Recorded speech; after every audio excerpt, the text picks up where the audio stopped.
Alors je suis Gilbert Louis, j'habite Saint-Fortuna-sur-Eyrieux, dans la vallée d'Eyrieux, et je suis aujourd'hui retraité agriculteur. Et bien évidemment, puisque c'est le sujet, j'ai exercé des responsabilités, y compris à la Fédération des exploitants comme président, à partir des années 74 par là. C'était l'époque où l'Eyrieux donnait le maximum de responsables au département. Je parle bien sûr d'organisation professionnelle. La réflexion s'était faite déjà depuis longtemps et on a des hommes dans le département qui réclamaient une politique spécifique à la montagne depuis très longtemps. Et des gens ici sur ce plateau, par exemple à Coucouron, on avait Albert Enjolras et d'autres responsables du coin qui essayaient de rechercher. On avait eu un directeur de la Fédération des exploitants qui est devenu depuis, il s'est réinstallé comme paysan, c'était Leno. Il était pour une politique spécifique. Au fil des années, les choses se sont précisées. Et un beau jour, bien sûr, cette politique spécifique a été reconnue. Ce fut un grand jour pour l'Ardèche, je pense, et un grand jour pour la montagne.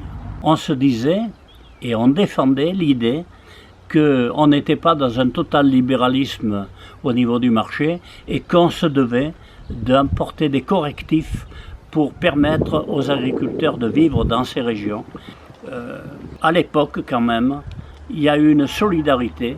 Car n'oublions pas que quand cette politique-là a été volontairement définie comme orientation dans nos congrès, eh bien, les gens de la plaine, de la vallée du Rhône et des vallées adjacentes, on pouvait dire ceux qui appelaient en plaine, et même d'autres productions que les productions de la montagne, ont toujours voté dans cette orientation. Et j'estime que c'était le fait d'une conscience nouvelle au niveau de nos organisations et de notre syndicalisme. J'ai fait partie de l'équipe qui, en tant que président de fédération, qui a mené les actions syndicales par les producteurs de fruits à Culos contre les importations de fruits. On avait des cours qui étaient tellement bas que l'on a essayé par différentes interventions syndicales de modifier le cours des choses. Et donc j'ai fait partie de l'équipe qui a été après, qui est passée au tribunal et qui avait mené le déchargement de 10 wagons, 11 wagons d'un train.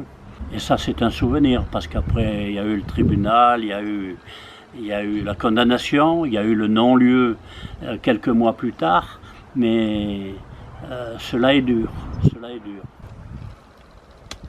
Je m'appelle Jean-Alexis. Je vais avoir 80 ans. Comme vous le voyez, je travaille encore.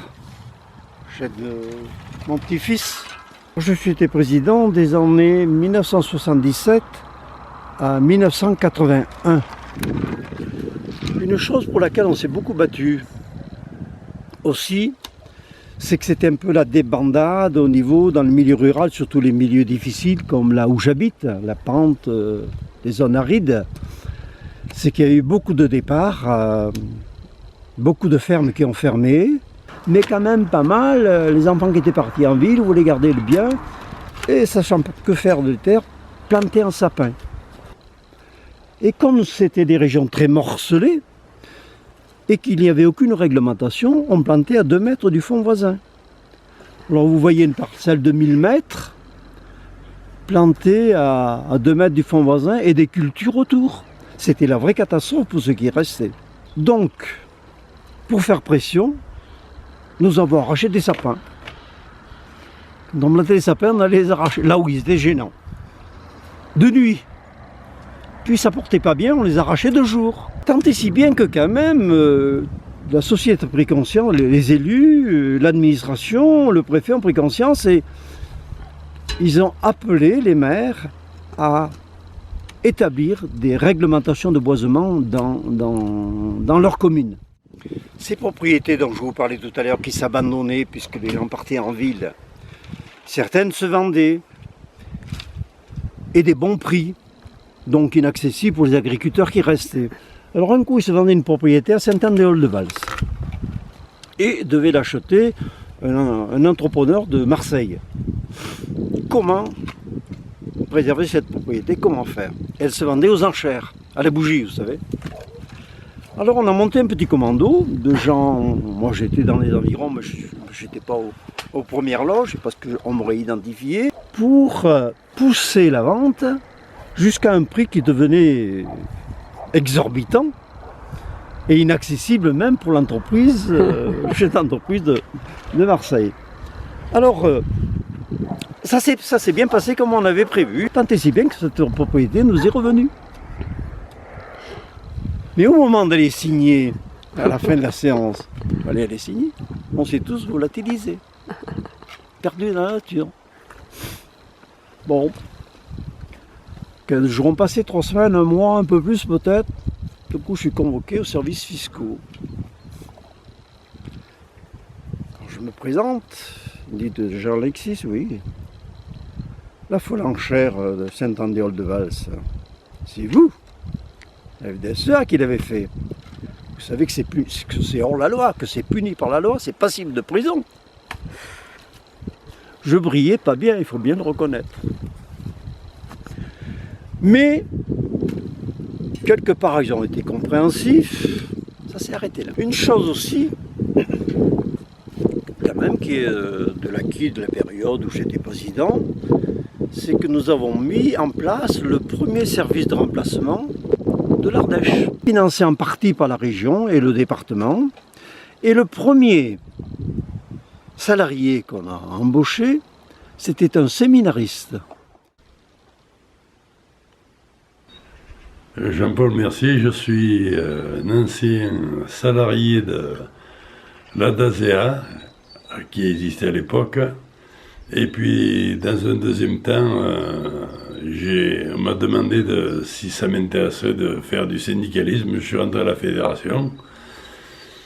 Et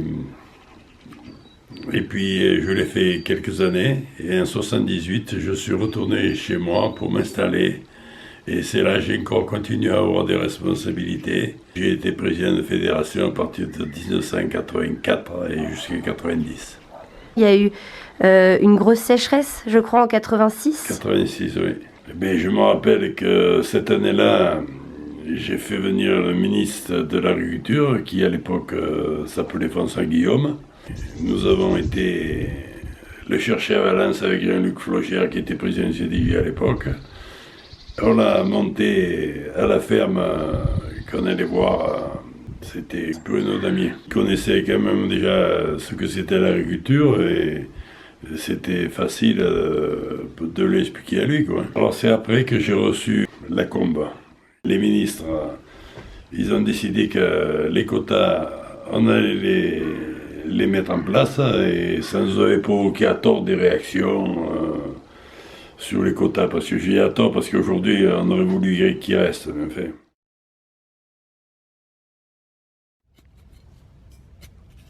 Je suis en exploitation en ERL avec mon fils et ma femme. Et je m'appelle fille donc dans la société, donc on exploite aujourd'hui 70 hectares d'arbres fruitiers, un petit peu de vignes et aujourd'hui on développe tout ce qui est point de vente. Ouais. Donc j'étais président de la Fédé, j'ai fait un seul mandat, donc c'était dans les années 95-96. Voilà. Donc j'ai eu l'honneur d'être président parce que c'est sûrement un des plus jolis, des mandats les plus passionnants qu'un professionnel peut vivre. L'agriculture était totalement différente il y a une vingtaine d'années. On avait un changement important qui commençait à apparaître, quoi. Donc c'était à la fois le premier fonds fait tout ce qui était environnement, le début où le monde agricole commençait à perdre un petit peu de son pouvoir sur nos terres, on peut dire ce qui est, et où il nous fallait commencer à apprendre, à partager. On a eu 2 gros dossiers, je pense, y compris avec Claude Gzel, qui était donc président donc, des laitiers de l'Ardèche. Donc on avait réussi, à force comment dire, de compromis ou de discussions très âpres au niveau national avec notre ministre de l'époque, donc Philippe Vasseur. On avait obtenu donc 2,5 millions de litres de lait, hors tout contingent. On avait donc organisé le premier congrès national, donc au Vence, du congrès de Châtaigne. Et sur un plan national, était complètement, tout le monde il y avait quelques bassins de production historiques, hein, que ce soit les Corses, etc., voilà, dans d'autres régions également, mais elle était relativement inexistante. Il y a toujours eu une section sur l'Ardèche, qui était une section de la Fédé, hein, qui était une section de la Fédé, qui a toujours été relativement active. Hein. Mais le congrès a permis d'enclencher un petit peu une dynamique. Comme le congrès de la Fédé se situe donc, à Cogoron, donc l'inauguration du fromage de Coudelet était quand même un fait marquant. Bon, depuis, les choses ont évolué, mais en fait, c'était à la fois le projet et la réalisation ont néanmoins apporté des solutions sur une filière qui peut-être à l'époque en avait besoin, quoi.